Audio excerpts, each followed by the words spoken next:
அன்புக்குரியவர்களே, ஆண்டவர் இயேசுவின் இனிய திருப்பெயரில் உங்களை அன்போடு வாழ்த்துகின்றேன்.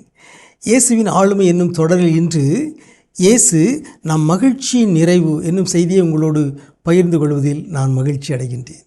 நல்ல ஆளுமைகள் மகிழ்ச்சியாக வாழ்கிறார்கள். நல்ல ஆளுமைகள் தங்களோடு வாழ்பவர்களை மகிழ்ச்சிப்படுத்துகிறார்கள்.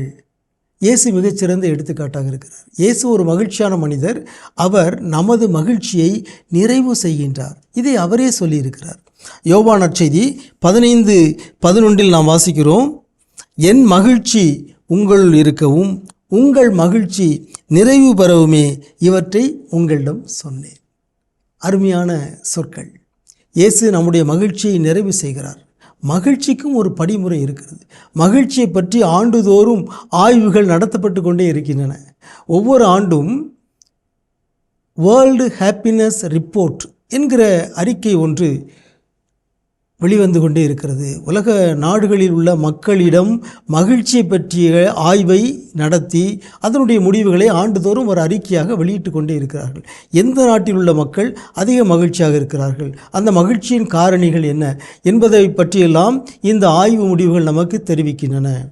அவர்கள் பல்வேறு விதமான ஆய்வு முடிவுகளை, தரவுகளை நமக்கு தருகின்றார்கள். எடுத்துக்காட்டாக, உறவுகள் மனிதர்களுக்கு மகிழ்ச்சியை தருகின்றன.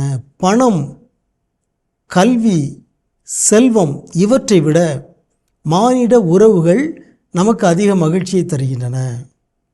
இலக்குகளோடு வாழ்கின்ற பொழுது அது மகிழ்ச்சியை தருகிறது. இறை நம்பிக்கையோடு வாழ்கிற போது அது மகிழ்ச்சியை தருகிறது. பிறர் அன்பு பணிகளில், சேவைகளில் ஈடுபடுவோர் அதிக மகிழ்ச்சியோடு வாழ்கிறார்கள். இவையெல்லாம் வேர்ல்டு ஹாப்பினஸ் ரிப்போர்ட்டினுடைய முடிவுகள், தரவுகள். இயேசு அதைத்தான் சொல்லுகிறார்.